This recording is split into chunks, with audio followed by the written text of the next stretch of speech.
Savor the Moment, a conversation with individuals successful in culinary arts and hospitality from Savor Restaurant and the Niagara Falls Culinary Institute. On this edition, Bob Kaczynski sits down with Russell Salvatore, owner of Russell's Steaks, Chops, and More, located at 6675 Transit Road in Williamsville, New York. Russ, this feature is for students, people who are into the culinary arts. So tell them a little bit about Russ Salvatore. I probably have to be the craziest man in the hospitality business because I'm turning 86 and I've been in it 70 years and I love it more, and more. What makes a person fall in love with such a thing? You know, I love people. I love making people happy. Gives a lot of satisfaction inside.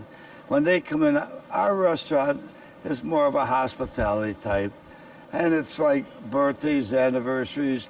It's probably the biggest special occasion restaurant in Buffalo.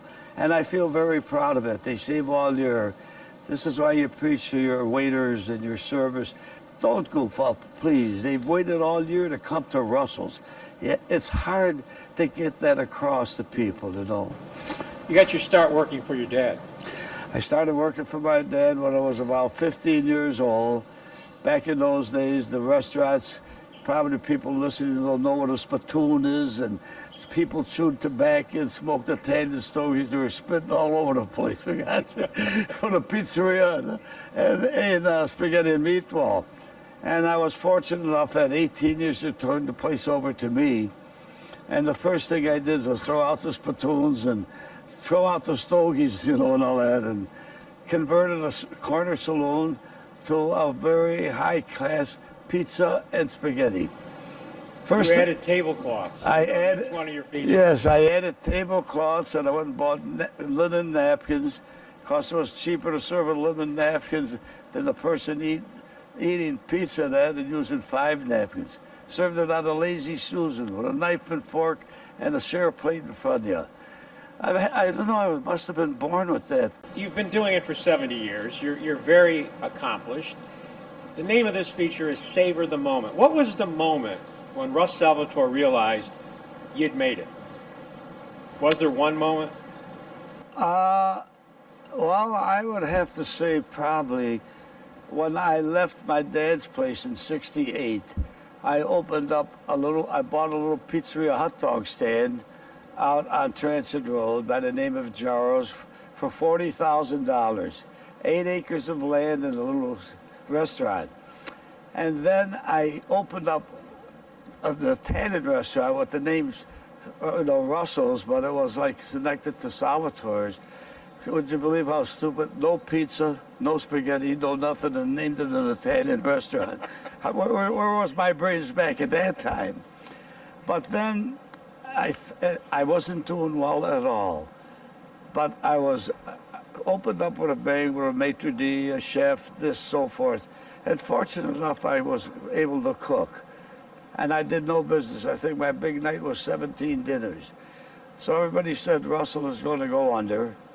And I have a little knowledge with dinners like I did. So what I did is I went and leased a Cadillac, parked in front of the restaurant, and I printed hundreds of dinner for 2 gift certificates. It was right around Christmas time. I bought 100 cases of wine, which was just rosé, chablis, and burgundy. It wasn't as high-class wines as served in a decanter. The wine industry now, I had a guy come in the other night, Bob, would you believe, at my son's place, bought a bottle of wine, $3,700. Wow. Is that crazy? Yes. Is that crazy? Yeah. That comes to about $40-some a sip. If you miss your mouth, you're in a lot of trouble. You know?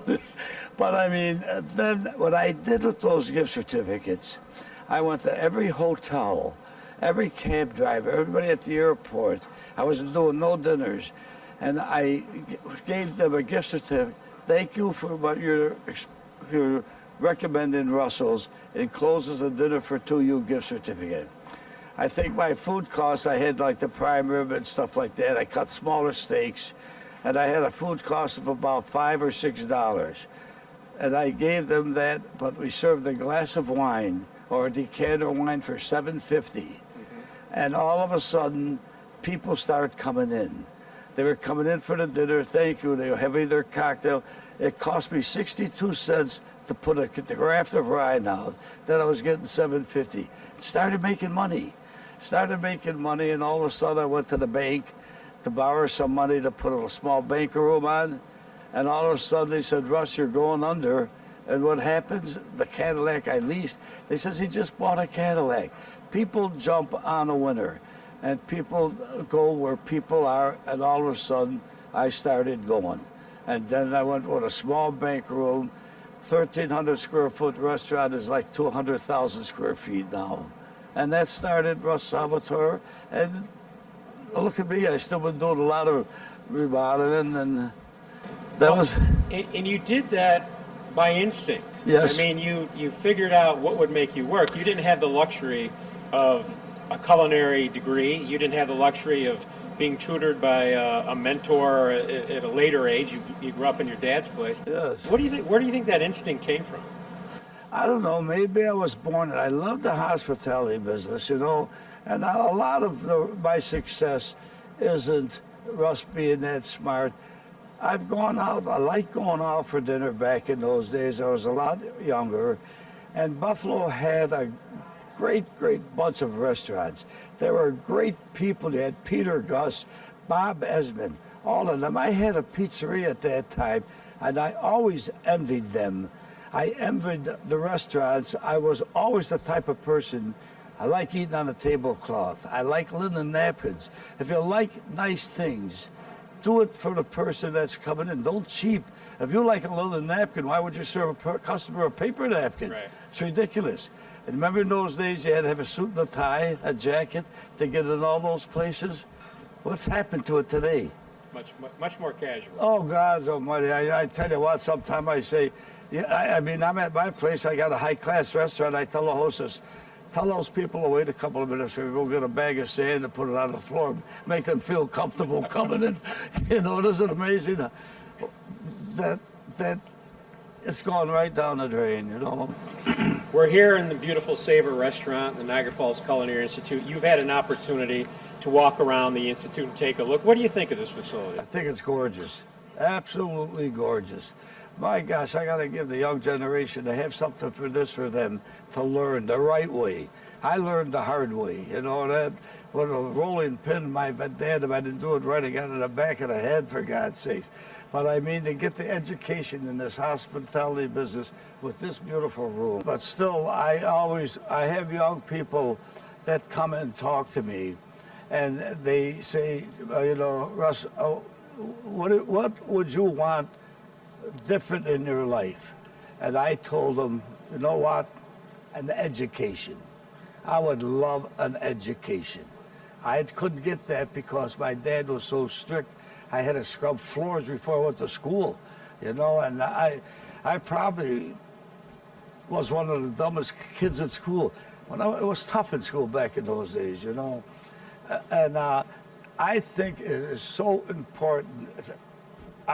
I have people working for me now.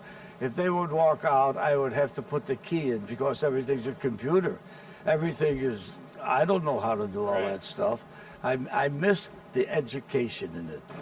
You have an opportunity often, I'm sure, to speak to young people and to speak to students. What is your message to students who want to get into the culinary arts? Well, I'll tell you what. This is a true story. I went and spoke at a class. There were 400 people in the auditorium. I don't want to mention the school or anything else like that. But the first thing, and I hope to drop that on my mind, you could hear a pin drop. First thing I said when I got on the stage, I have never seen a bunch of disgusting individuals as I'm looking at out right now. You could hear a pin drop. It was a public college. And I says, if you come apply at my restaurant, you're going to be in trouble because I have a magnet at the front door will crush your head. I hope I dropped that on my mind. I says, now, if you want me to continue talking to you about hospitality, take your baseball hats off. All the hats come off. I mean, they were dressed, earrings, girls with tattoos. Where do they think they're going to go in this hospitality business? Excuse me. And I'll tell you what, I can't believe I was at a restaurant, I don't want to say where, the girl come to wait on me, she had a big earring in her nose. How can you own a piece of property and allow someone like that to work for you? If you're going to go in this, stay clean, stay neat. Appearance is 99% of this business. And a lot of club owners, they'd stick to that. You come to Russell's, you cannot work if you got jewelry on. First thing I do is when a person applies, I train them. You come in at 16 years old, and now the first thing some of the kids, when's the last time you got a haircut or a bath? Good looking boy. Take the earring out of your nose. Here's a $20 bill. Go take a bath, a shower, cut your hair. You'll come to work at Russell's. At 16 years old, you'll be making $300 a week from the dinner business. So appearance is huge with you, not just with your facility, but with your employees. Definitely. Where does the food come in? How do you determine if that meal is up to satisfaction for your customers? Everybody's food is good. My steak is as good as the other guy's steak. We both buy it from the same company. Why do you say Russell's is better? You train your people that make the presentation. Number one, I went to a place in Florida, supposed to be a high-class steakhouse, no tablecloths. I asked the waiter, do me a favor, give me a bread and butter plate.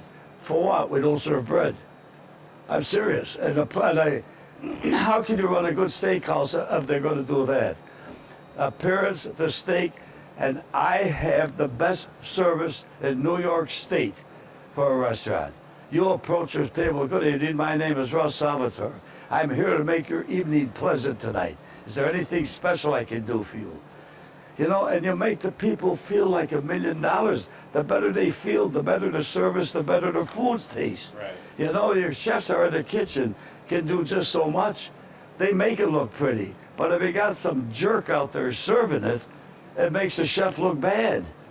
It's an all-around thing. Team effort. Team effort, definitely. Russ, before we wrap this up, we want to give you a chance to sample one of the dishes here that they serve at Savor Restaurant right here at the Niagara Falls Culinary Institute. Thanks, Bob. My name is Mark Mistriner, Assistant Vice President here at Niagara Falls Culinary Institute. I'm with Chef John Pope at Savor Restaurant, and he's going to be preparing a dish from Mr. Russ Salvatore.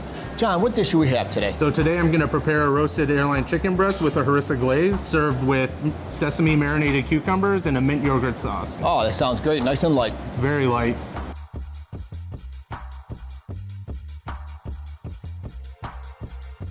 Okay, Russ, so that's harissa chicken. Something different. What do you think? It looks gorgeous. Presentation is great. You know, this is served just at the right time, Bob, because usually at this hour I'm at Subway. You know? It certainly makes Subway look bad. This is beautiful. I'm scared to bite into it. Thank you so much for coming out here. I know you're a very busy man, and thank you for sharing your time with us here at Savor Restaurant at the Niagara Falls Culinary Institute. Oh, thank you for thanking me, Bob. All right, Russ Salvatore. That'll wrap up this segment of Savor the Moment. See you next time.